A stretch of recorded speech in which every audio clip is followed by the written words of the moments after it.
What if Obi-Wan died on Mustafar and Anakin became the Emperor? Let's explore the depths of this scenario in the video. The crimson blade pierces through Obi-Wan's chest.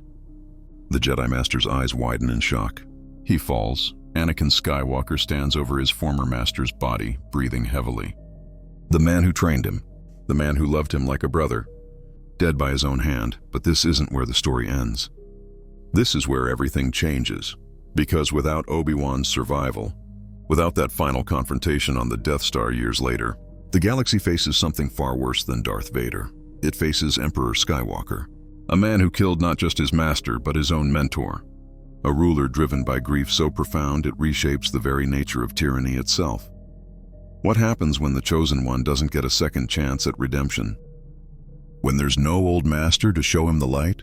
When Anakin's children grow up not as hidden hopes, but as heirs to the most absolute dictatorship the galaxy has ever known? The volcanic hellscape of Mustafar stretches endlessly in all directions, rivers of molten lava carving their deadly paths through the industrial mining complexes that dot the planet's surface. The air itself seems to burn with heat and sulfur, creating an atmosphere that matches the fury of the two figures locked in their deadly dance high above the lava flows. Master and apprentice, their lightsabers clash in brilliant arcs of blue and crimson, each strike carrying 20 years of shared history, training, and now bitter betrayal. But this time, something fundamental has shifted in the currents of the Force. This time, the very fabric of destiny seems to bend around Anakin Skywalker's rage, amplifying his power beyond anything Obi-Wan has ever witnessed. The young Sith Lord's strikes carry not just anger, but a calculated precision that speaks to his complete mastery of every technique his former master ever taught him. Each attack exploits weaknesses that only years of intimate knowledge could reveal, turning Obi-Wan's own teachings into weapons against him. You were supposed to bring balance to the Force, not leave it in darkness.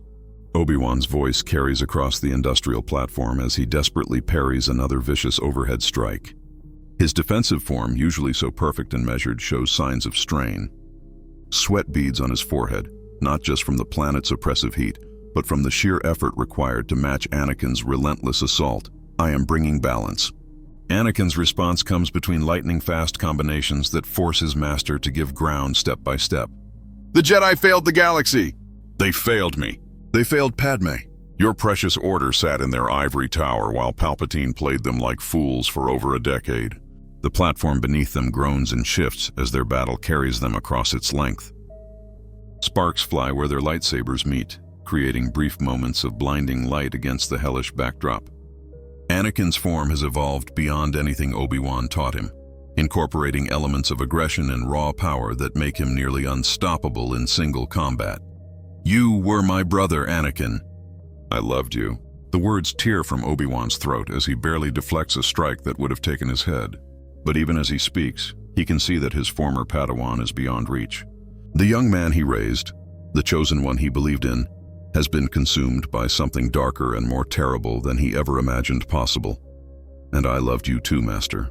Anakin's voice drops to a whisper that somehow carries more menace than any shout. But love isn't enough, is it? Love couldn't save my mother from the Tusken Raiders. Love couldn't prevent this war. Love couldn't stop you from choosing the Council's mission over saving my wife. Obi-Wan tries to leap to the higher ground of a maintenance platform, the same tactical advantage that in another timeline might have saved him. But Anakin has anticipated this move, perhaps even orchestrated it. As his former master reaches the apex of his jump, Anakin reaches out with the Force and yanks him back down with crushing power. The impact drives Obi-Wan to his knees, his lightsaber nearly slipping from suddenly nerveless fingers. Before he can recover, Anakin is upon him, their blades locked mere inches from Obi-Wan's throat. The heat of the crimson energy blade seems to sear the very air around them. You chose this path, Master, not me. You and the Council, with your rules and your blindness and your absolute certainty that you knew what was best for the galaxy. Well, look around you. This is what your wisdom has brought us to. With a surge of dark side power that makes the very air around them crackle with malevolent energy, Anakin breaks through his master's guard. His lightsaber, that weapon of a Jedi Knight perverted into an instrument of vengeance, drives forward with surgical precision. The crimson blade pierces through Obi-Wan's chest, and the Jedi Master's eyes widen in shock and unbearable pain. The sound that escapes Obi-Wan's lips is barely human, A gasp of agony and disbelief that seems to echo across the industrial wasteland around them. His own lightsaber, that faithful weapon that had served him through countless battles, clatters against the metal platform as his strength fails him completely. Anakin, there's still good in you. I can feel it. The words come out as barely more than a whisper, blood flecking Obi-Wan's lips as he speaks. Even in his final moments, even faced with the undeniable evidence of his failure, the Jedi Master clings to hope. The boy I trained. He's still in there somewhere. Then, as gently as a father putting a child to sleep, Obi-Wan Kenobi collapses onto the unforgiving metal of the platform. His eyes, which had seen so much joy and sorrow, so many victories and defeats, grow still and lifeless. The man who had been Anakin's anchor to the light side of the Force is gone, leaving only silence and the distant roar of lava flows. For a long moment that stretches into eternity, Anakin simply stares down at what he has done. The rage that had sustained him through the battle begins to ebb, replaced by something far worse. The crushing weight of absolute reality. This isn't some nightmare from which he can wake. This isn't a vision that will fade with morning. He has killed the closest thing to a father he ever had, and no power in the galaxy can undo what has been done. What have I done? The words escape his lips in a broken whisper as he drops to his knees beside Obi-Wan's still form. What have I done? The second cry is a roar of anguish that seems to shake the very foundations of the mining facility around them. His hands, these same hands that once built podraces and fixed broken appliances for his mother, now shake as they reach toward Obi-Wan's peaceful face. The man who had found him on Tatooine, who had trained him in the ways of the Force, who had stood by him through countless missions and adventures, lies dead by his own blade. The magnitude of his loss crashes over him like a tidal wave of molten lava. But as Anakin kneels there in the aftermath of his terrible victory, the dark side whispers seductively in his mind. Obi-Wan chose this fate when he chose the Jedi over family.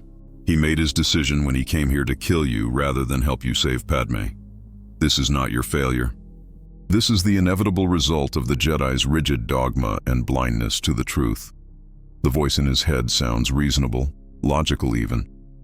It offers absolution for the unforgivable, justification for the unjustifiable, and in his shattered emotional state, with his wife fighting for her life light years away, and his mentor's blood on his hands, Anakin grasps onto that voice like a drowning man clutching debris in a storm.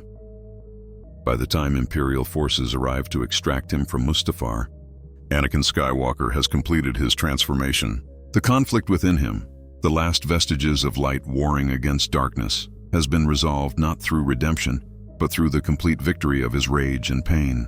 He boards the shuttle carrying Obi-Wan's lightsaber as a trophy and his former master's body as evidence of the Jedi's ultimate failure. Meanwhile, in the sterile medical facilities of Polis Massa, a different tragedy unfolds with devastating swiftness. Padmé Amidala, the former queen and senator who had dedicated her life to peace and justice, fights a losing battle for survival as she brings her children into the world. But without the hope that Obi-Wan's presence might have provided, without any possibility that Anakin could be redeemed, her will to live fades like a candle guttering in the wind. The medical droids work with mechanical precision, their sensors monitoring every aspect of her vital signs, but they cannot heal a heart that has been shattered beyond repair. She has felt Anakin's fall through their Force bond, experienced his descent into darkness as if it were her own. The man she loved, the father of her children, has become something monstrous, and the knowledge of it drains away her strength more effectively than any physical trauma. Medically, she is perfectly healthy. Her body shows no signs of serious injury or illness, but the force that connects all living things carries with it not just life, but the capacity for despair so profound that it can stop a heart from beating.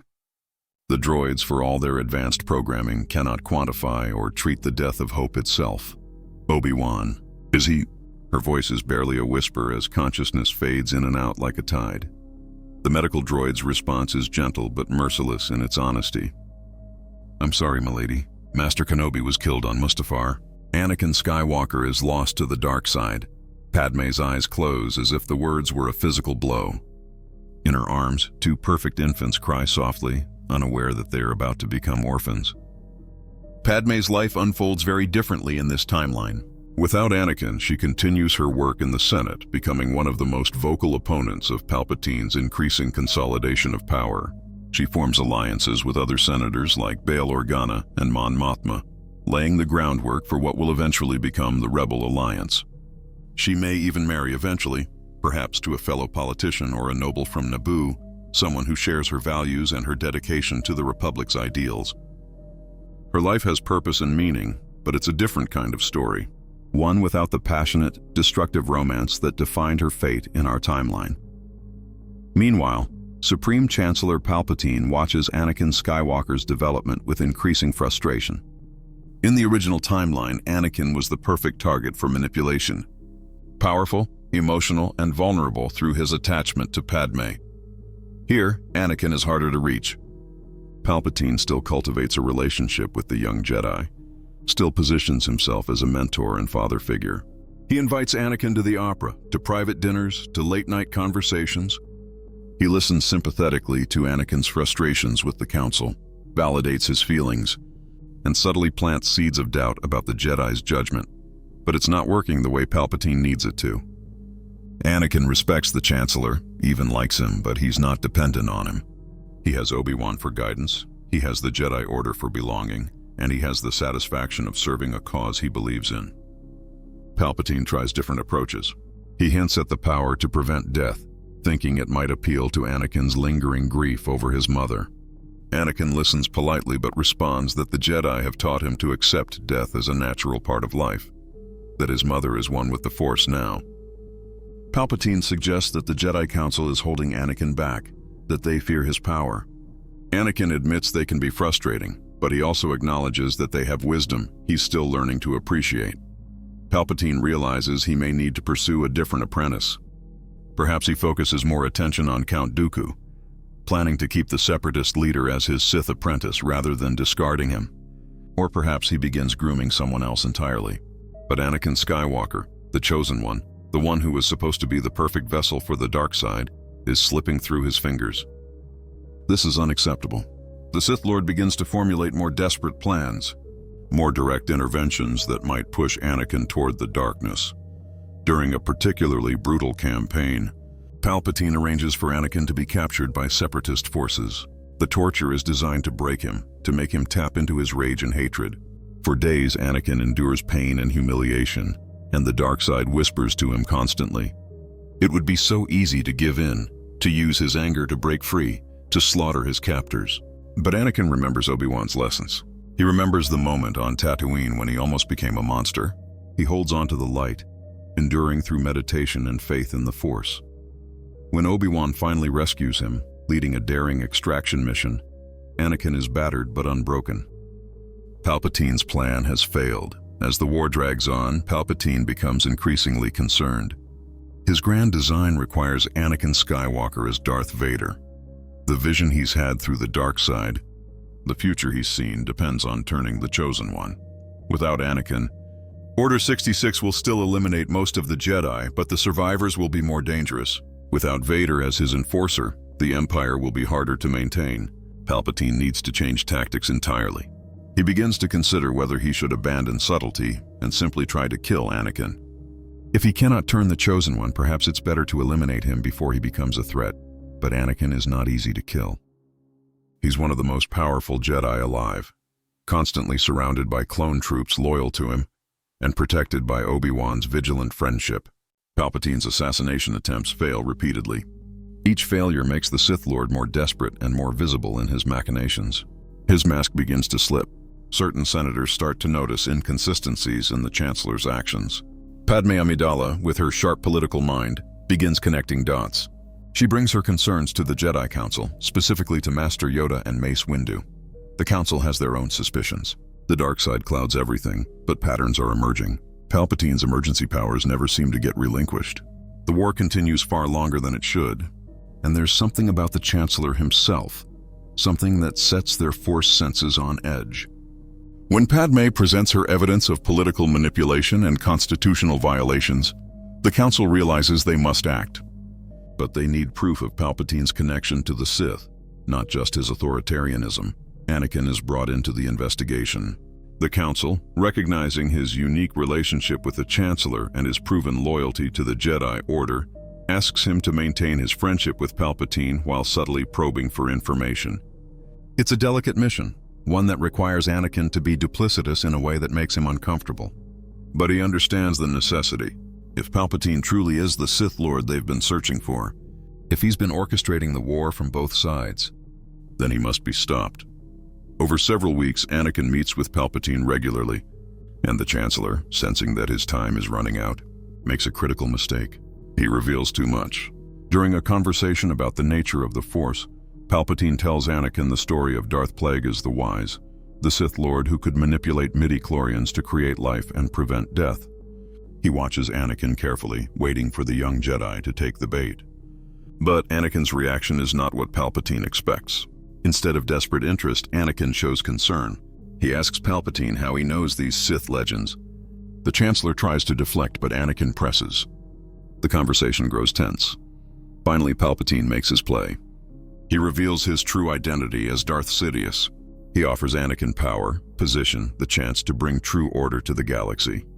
He promises that together they can end the war, eliminate corruption, and create a perfect society. He even hints that with the dark side's power, Anakin could potentially bring his mother back from death. It's a desperate offer, a Hail Mary from a Sith Lord who has run out of options. Anakin listens to it all, his face unreadable. Then he ignites his lightsaber and declares that Palpatine is under arrest for treason against the Republic. The fight that erupts is spectacular. Palpatine unleashes his full power, wielding his crimson lightsaber and calling upon the dark side with abandon. Anakin defends himself skillfully, but he's not trying to kill the Chancellor. He's trying to subdue him, to bring him to justice. The duel rages through Palpatine's office, destroying furniture and artwork, and the sounds of combat alert Palpatine's security. Clone troopers rush in, but they're confused. Their supreme commander, General Skywalker, is fighting the Chancellor. Who should they support? Anakin shouts for them to contact the Jedi Temple, to tell the Council that Palpatine is the Sith Lord. Some of the clones comply. Others, already receiving the preliminary signals that will become Order 66, hesitate. Palpatine, realizing the situation is deteriorating, attempts to activate Order 66 early. But the order is not fully in place. Some clone commanders receive it, others don't. The galaxy descends into chaos as clone units turn on their Jedi generals seemingly at random, while others remain loyal. At the Jedi Temple, the Council receives word of Anakin's confrontation.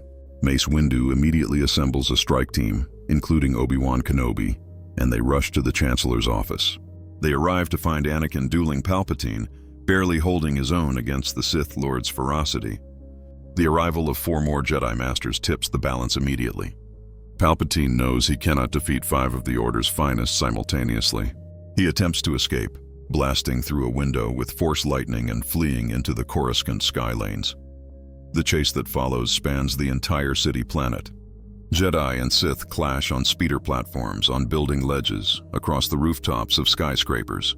Palpatine is desperate now, using every dark side technique at his disposal. He causes civilian casualties trying to slow his pursuers. He collapses buildings. He even attempts to crash a transport full of innocents to create a diversion. But Anakin is there at every turn, saving civilians, preventing catastrophes, and closing the distance. This is what the Chosen One was meant to do. Not fall to darkness, but stand against it. The final confrontation happens at the Senate building. Palpatine, cornered and exhausted, makes one last attempt to sway Anakin. He reveals that he's been manipulating both sides of the war, that the Separatists and the Republic are both his pawns, that everything has been orchestrated to create his empire. He tells Anakin that the Jedi are no better, that they've been complicit in the war, that they've become generals and warriors instead of peacekeepers. He's not entirely wrong, and Anakin knows it. The Jedi have compromised their values. They have led armies. They have made decisions that cost lives. But Anakin also knows the difference between imperfection and evil. The Jedi may have lost their way during the war, but they can find it again. Palpatine wants to rule through fear and oppression. There's no equivalence. Anakin refuses the offer one final time, and Palpatine, his face contorted with rage, unleashes a massive blast of Force lightning. A great convocation is called at the Jedi Temple. Masters, knights, and Padawans from across the galaxy gather to discuss the future of their order.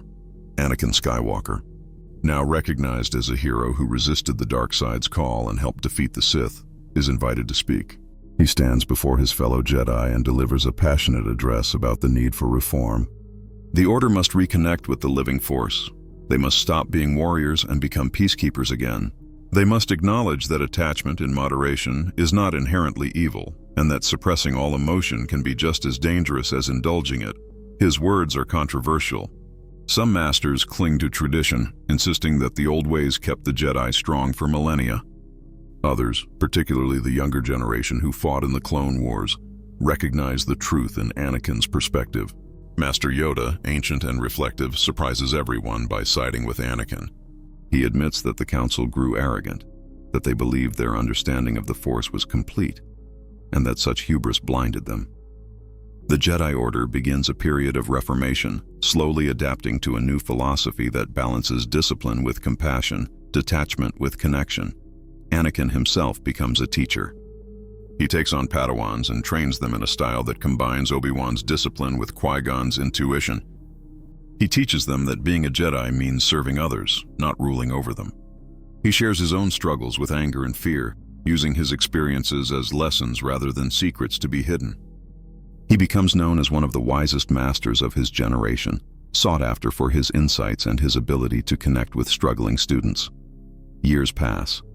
The Republic transforms into a new Republic, with stronger democratic safeguards and checks on executive power. The memory of Palpatine's deception remains fresh, making it harder for future tyrants to rise. The Jedi Order grows smaller but stronger, focused on quality over quantity, on genuine wisdom over mere power. The clone army is phased out, with the clones given the choice to remain as soldiers, to retire, or to pursue other careers. Many choose to settle down, to have families, to experience the lives they were denied as products of Kamino's cloning facilities. Anakin Skywalker, now in his 30s, has become a legend. The chosen one who resisted the dark side, the general who helped end the Clone Wars, the Jedi who caught the Sith Lord, but he remains humble, always remembering how close he came to falling. He visits his mother's grave on Tatooine regularly, meditating there, honoring her memory while releasing his attachment to her. He never marries. He forms friendships and connections, but he's learned the difference between love that liberates and attachment that imprisons. One day, Anakin is meditating in the Jedi Temple Gardens when he senses a disturbance in the Force. A new darkness is rising somewhere in the unknown regions.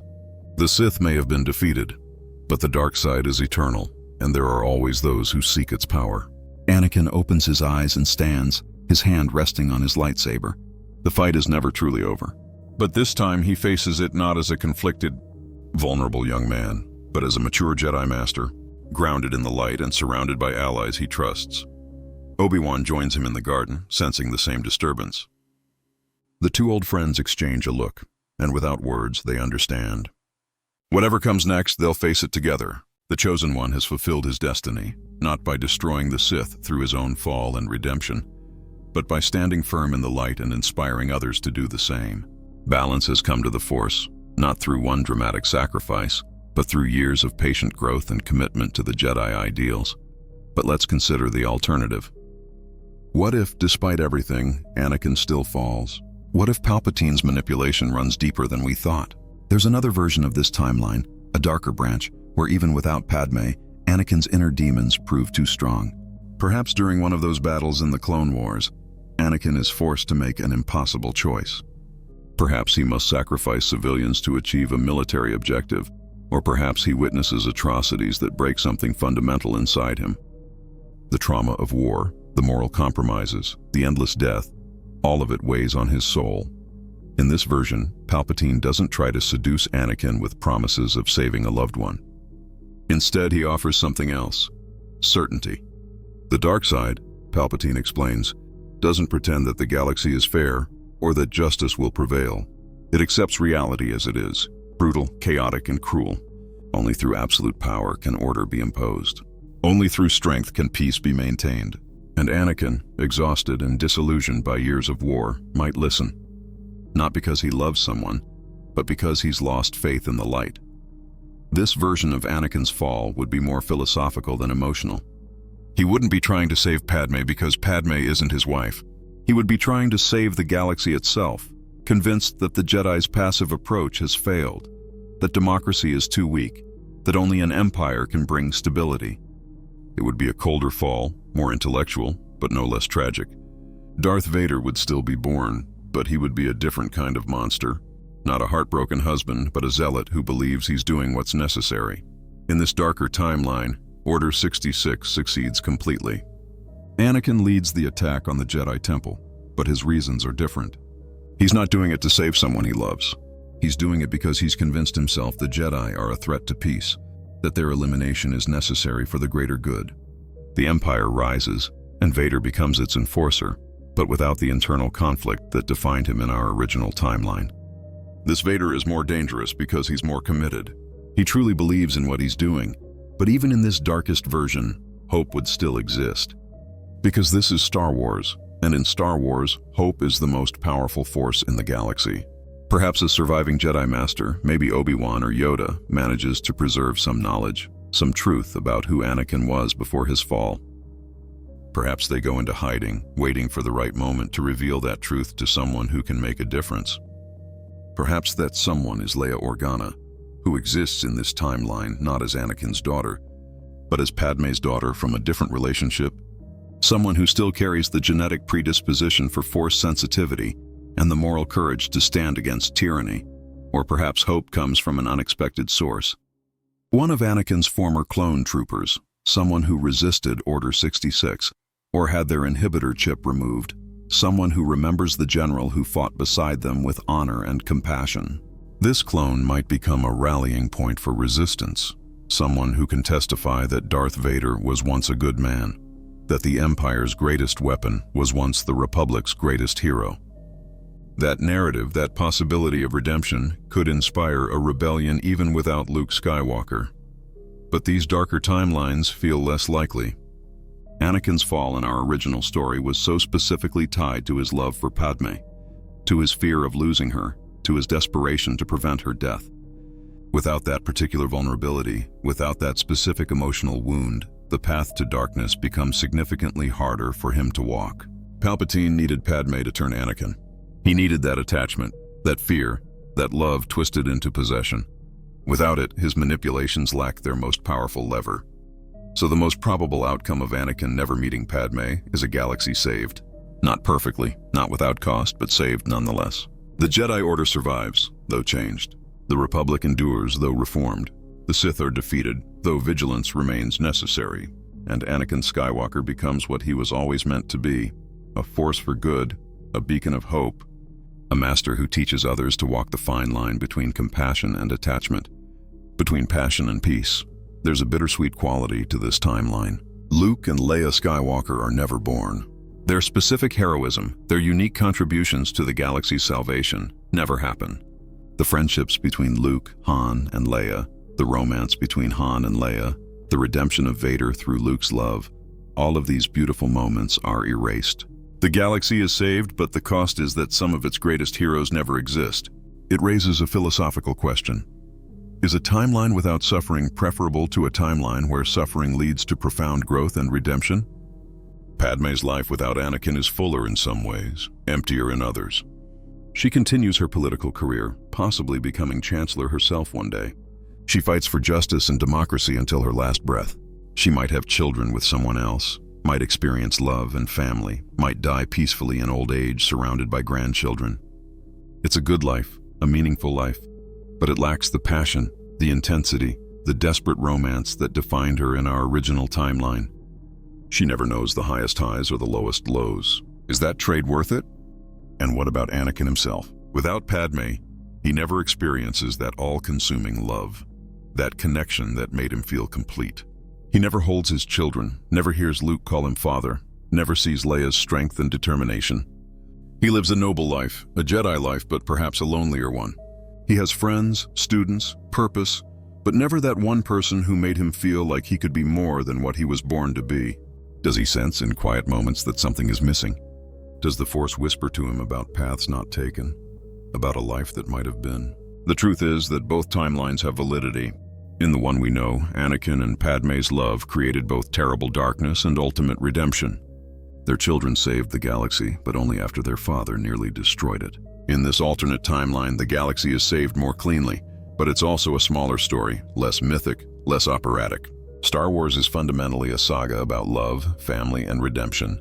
Without the Anakin-Padmé relationship, without Luke and Leia, the saga loses some of its emotional core. Perhaps the lesson is that there are no perfect choices, no timelines without loss. If Anakin never meets Padmé, the galaxy avoids catastrophe but loses something precious. If they do meet, as they did in our timeline, the galaxy endures terrible suffering but gains profound heroes.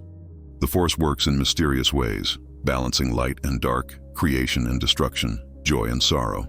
Maybe both timelines are necessary, existing simultaneously in the infinite possibilities of the cosmic force, each one teaching different lessons about love, sacrifice, and the choices that define us. Standing in the Jedi Temple, in this timeline where Anakin resisted darkness, Master Skywalker sometimes pauses during meditation and senses echoes of something else. Another life, another choice, another destiny. He sees flashes of a woman with kind eyes and a warm smile. He hears the laughter of children he's never met. He feels the weight of armor he's never worn. These visions trouble him until Yoda, ancient and knowing, tells him that the Force contains multitudes, that every choice creates ripples across infinite possibilities. Anakin learns to accept these visions as reminders of how close he came to falling, reminders of the love he never knew but somehow still feels, reminders that every moment contains both darkness and light, and that the choice between them is never made just once but constantly, daily, in every action and every thought. He teaches this to his students, tells them that being a Jedi isn't about being perfect. It's about choosing the light even when the dark would be easier, and somewhere, in the quantum possibilities of the Force, in timelines that exist and don't exist simultaneously, there's a version of Padmé who senses this too. She's walking through the Senate corridors, debating policy, changing the galaxy through politics rather than through the children she never bore. And she pauses, touched by a feeling she can't explain, a sense of something lost that she never actually had. She shakes it off and continues her work, but the feeling lingers. The Force connects all things, across time, across possibility, across the infinite variations of what might have been. What if Anakin never met Padmé? The galaxy would be saved. The Jedi would endure. The Sith would fall, but the story would be different. Smaller in scope, perhaps, but also cleaner in resolution. No Darth Vader, no Luke Skywalker, no Leia Organa. The galaxy would gain stability, but lose its greatest myth of redemption. Let's explore what happens to the other key players in this alternate timeline. Obi-Wan Kenobi's life is transformed in ways both subtle and profound. In our original timeline, Obi-Wan spent 19 years in exile on Tatooine, watching over Luke, haunted by his failure to save Anakin. It was a lonely, melancholy existence, a Jedi Master reduced to a hermit, his greatest achievement being his greatest failure. In this timeline, Obi-Wan never experiences that guilt.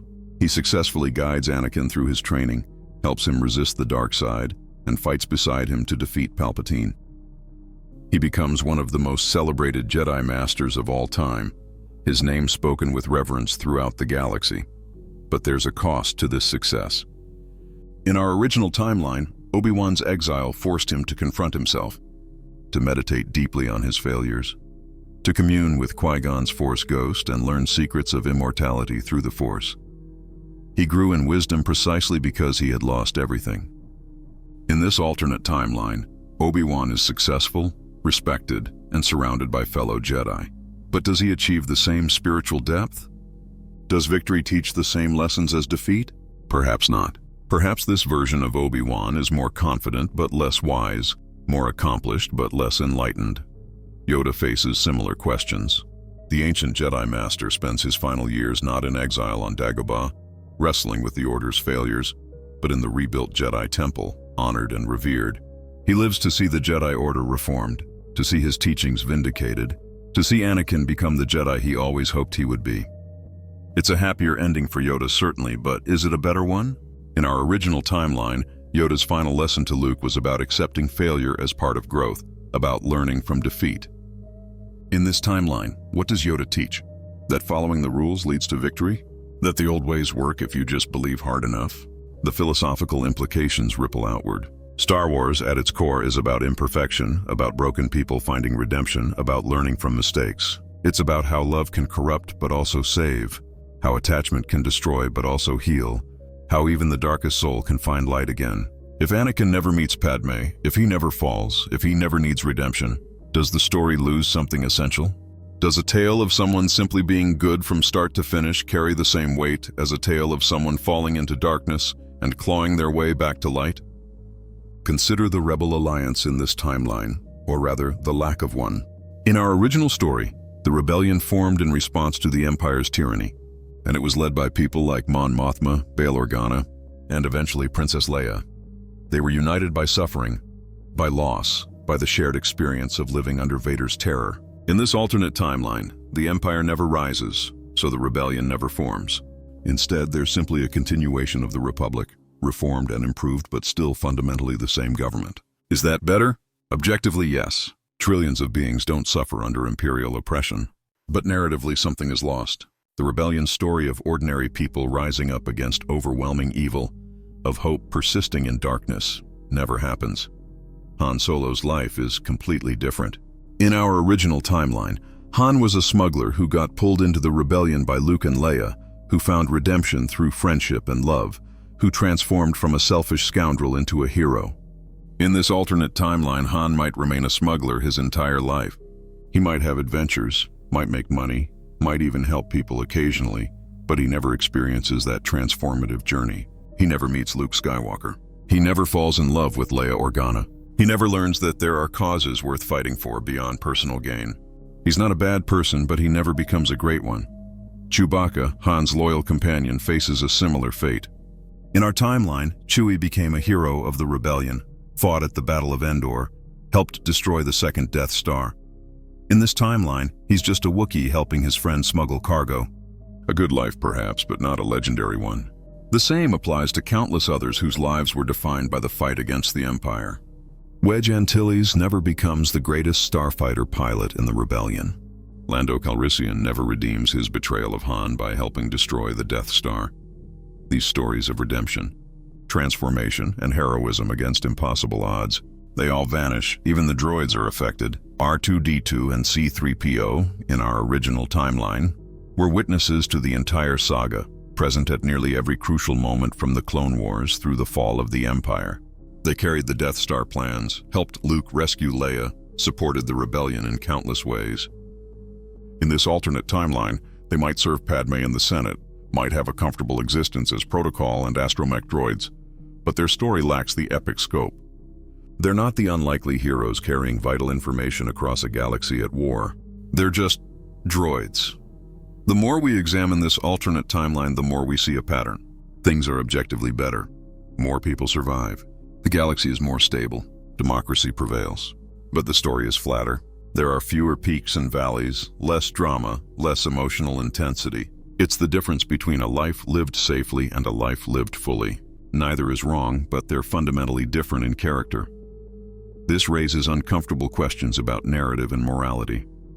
If you could choose between a galaxy where billions suffer but amazing stories of heroism and redemption emerge, versus a galaxy where people are generally safe but nothing particularly remarkable happens, which would you choose? As outside observers, we love the drama of Star Wars, the tragedy and triumph. But if we lived in that galaxy, would we choose the painful path over the peaceful one? Would Anakin choose the agony of his fall and redemption over a life of quiet service as a Jedi Master? If Ahsoka remains with the Order, she becomes one of the key Jedi helping to reform it after Palpatine's defeat.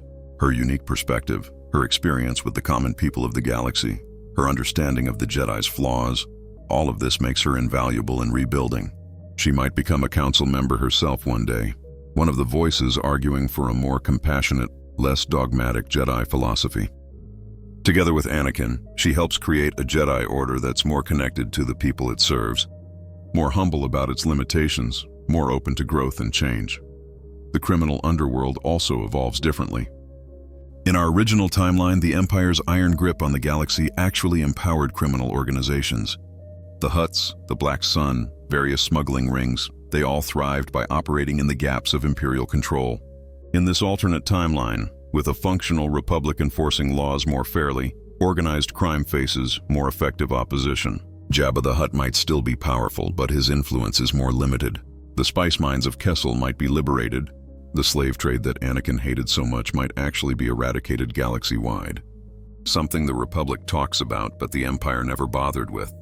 This is one area where the alternate timeline is unambiguously better.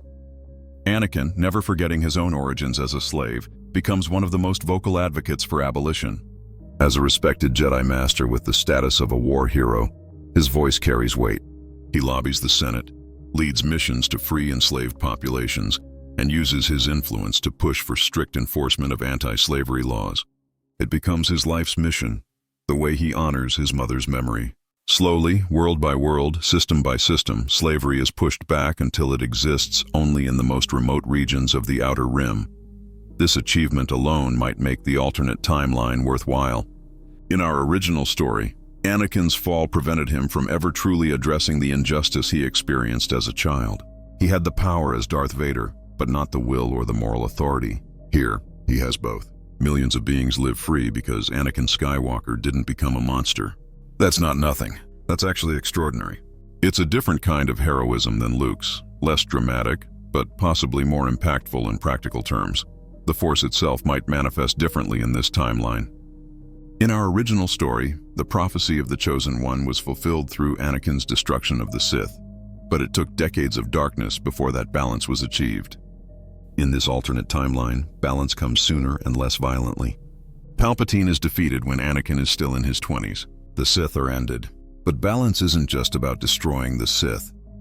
It's about the relationship between light and dark, between the Jedi's philosophy and the reality of living beings who feel emotions and form attachments. In this timeline, the Jedi Order's reformation under Anakin and others like him creates a new kind of balance. Instead of suppressing the dark side completely, instead of denying emotion and attachment, the new Jedi acknowledge these aspects of existence while not being controlled by them. It's a more nuanced understanding of balance, one that recognizes that absolute light is as unnatural as absolute darkness. This philosophical evolution might be the true fulfillment of the prophecy, a balance achieved through wisdom rather than violence. But there are dangers in this approach too. If the Jedi become too accepting of attachment, too permissive of emotion, do they risk creating future Anakin Skywalkers? Students who can't handle the intensity of their feelings, who slide into possessiveness and jealousy? The Reformed Order must walk a careful line, and not every Jedi will agree on where that line should be drawn. There will be debates, disagreements, perhaps even schisms. Some traditionalists might break away, forming their own enclaves where the old ways are preserved. Some progressives might go too far in the other direction, embracing emotion so fully that they flirt with the dark side. Anakin himself becomes the mediator of these disputes. Having stood at the edge of darkness and pulled back, having felt the pull of both absolute detachment and overwhelming attachment, he understands both perspectives. He teaches his students that the goal is not to eliminate feeling, but to not be enslaved by it. Love is beautiful, but it becomes dangerous when it transforms into fear of loss. Anger is natural, but it becomes destructive when it controls your actions. The Jedi path is not about being emotionless robots, but about being fully human while not being ruled by your worst impulses. This teaching produces a generation of Jedi who are more balanced, more real, more relatable to the people they serve. They're not distant warrior monks in ivory towers. They're people who struggle with the same feelings and temptations as everyone else, but who choose goodness despite those struggles. This makes them more effective as peacekeepers and more trusted by the population. When a Jedi mediates a dispute, people feel heard and understood, rather than judged by an emotionless arbiter. As Anakin ages into his 40s and 50s, he becomes a living legend. Younglings grow up hearing stories about the Chosen One who defeated the Sith Lord. Politicians invoke his name when arguing for justice and compassion. Even non-Force-sensitive beings feel inspired by his example. He's living proof that darkness can be resisted, that noble choices matter, that one person's integrity can change the course of history. It's a heavy burden being a symbol, and Anakin sometimes chafes against it. He's just a person, flawed and uncertain, but the galaxy needs heroes, needs symbols of hope. In his private moments, Anakin meditates on the path not taken. Through the Force, he sometimes glimpses those other timelines, sees himself in black armor, hears the mechanical breathing, feels the suffocating darkness. He sees the son he never had, the daughter he never knew, the love he never experienced. These visions sadden him, but they also remind him why his choices mattered. Every day that he chooses the light, every student he guides, every life he saves, it all validates the path he took. Or rather, the path he didn't take. Obi-Wan, now an old man himself, sits with Anakin in the temple gardens one evening. They've fought together for decades, have become as close as brothers, have shared everything except the one thing Anakin sometimes feels missing. Obi-Wan has noticed his friend's melancholy, the way Anakin sometimes stares at families with a wistful expression. He asks gently if Anakin regrets his choices. Anakin thinks about it carefully before responding. He doesn't regret staying true to the Jedi path. He doesn't regret resisting darkness, but he wonders sometimes what it would have been like to have a family of his own, children, someone to love without reservation. Obi-Wan points out that Anakin has family. He has thousands of students who look up to him. He has fellow Jedi who love him. He has clone troopers who would die for him. He has Obi-Wan himself who's been there through everything. It's not the same as a wife and children, Obi-Wan acknowledges, but it's still family in its own way. Anakin smiles and agrees. He's not unhappy. He's led a good life, a meaningful life. But sometimes late at night he dreams of a woman with brown eyes and a kind smile. And he wakes up with tears on his face, mourning something he never actually had. This is the paradox at the heart of this alternate timeline. Things are objectively better, but there's still loss. Not the dramatic, tragic loss of our original timeline, but the quieter loss of paths not taken, of possibilities unexplored, of love never experienced. Anakin saves the galaxy but sacrifices the chance for romantic love and family. It's a noble sacrifice, one he'd make again, but it's still a sacrifice. The Force takes as much as it gives. As for Padmé, in her parallel life, she occasionally encounters Jedi Master Skywalker at Republic functions. They have cordial professional interactions. She respects his dedication to justice and his efforts to end slavery. He admires her political acumen and her tireless work for democracy. But there's no spark, no recognition of what might have been in another timeline. Or is there? Sometimes when their eyes meet across a Senate chamber or a diplomatic reception, there's a moment. A flicker of something neither can quite name. A sense that they're supposed to mean something more to each other than they do. Padmé shakes it off, attributes it to the Force perhaps, or just the natural affinity between two people dedicated to similar causes. She goes home to her own family, if she's married in this timeline, or to her work if she's remained single. She's content. She's making a difference. She's changing the galaxy through law and diplomacy rather than through the children she might have had. It's enough. It has to be enough. But sometimes, in her dreams, she hears a voice calling her name with desperate longing, and she wakes up with an ache in her chest that she can't explain. This is how the Force works in this alternate timeline. It remembers. Even when individuals don't consciously know what they're missing, even when events unfold completely differently, the Force retains some echo of what might have been.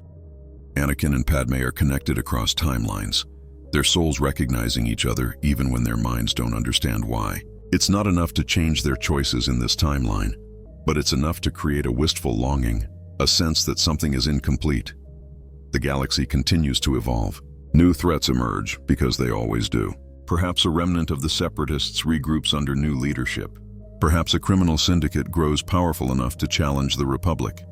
Perhaps something emerges from the unknown regions, a threat that even the Jedi didn't anticipate. Whatever it is, Anakin and his fellow Jedi face it together. They're older now, not as fast or as strong as they were in their prime, but they're wiser. They've learned from their mistakes. They don't repeat the errors that led to the Clone Wars. When Master Yoda finally passes away at nearly 900 years old, his funeral is attended by thousands. He dies peacefully, surrounded by the Jedi he trained and the Order he helped reform.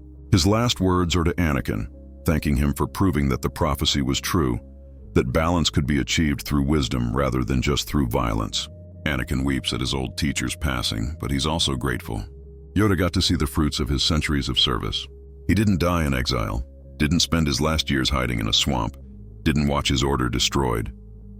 That's a gift this timeline gave him. Obi-Wan follows Yoda into the Force several years later. His last conversation with Anakin is about regrets and gratitude.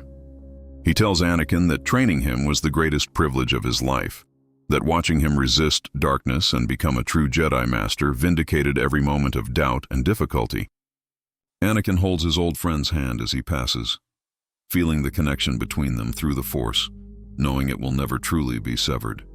Obi-Wan becomes one with the Force, his consciousness preserved through techniques Qui-Gon taught him, though in this timeline that knowledge is shared more openly among the Jedi.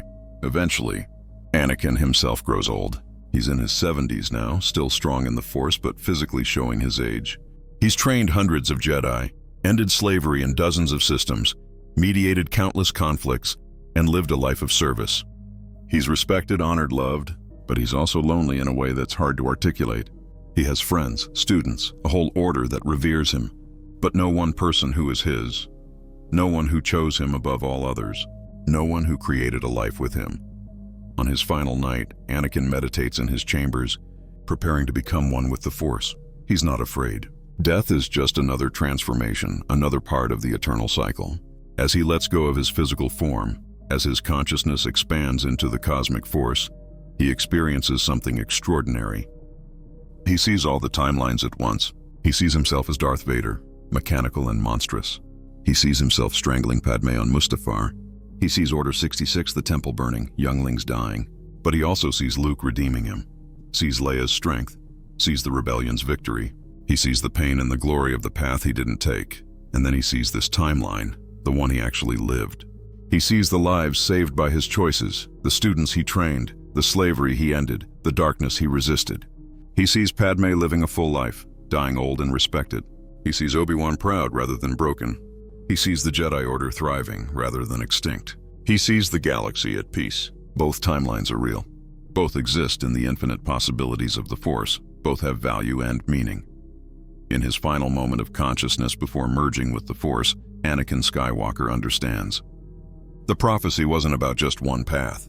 It was about balance in all its forms. In one timeline, he brought balance through fall and redemption, through his children, through dramatic sacrifice. In this timeline, he brought balance through restraint and wisdom, through teaching, through quiet heroism. Both versions fulfilled the prophecy. Both versions were the chosen one. And the Force, infinite and incomprehensible, needed both stories to exist. Anakin lets go. His body fades and his spirit joins the cosmic force, where Qui-Gon, Obi-Wan, Yoda, and countless other Jedi await. He's home, and somewhere in another timeline, another version of himself reaches the same destination, having traveled a much darker road. They're the same person and different people. They're one with the Force and individual souls. The paradox doesn't bother him anymore. He understands.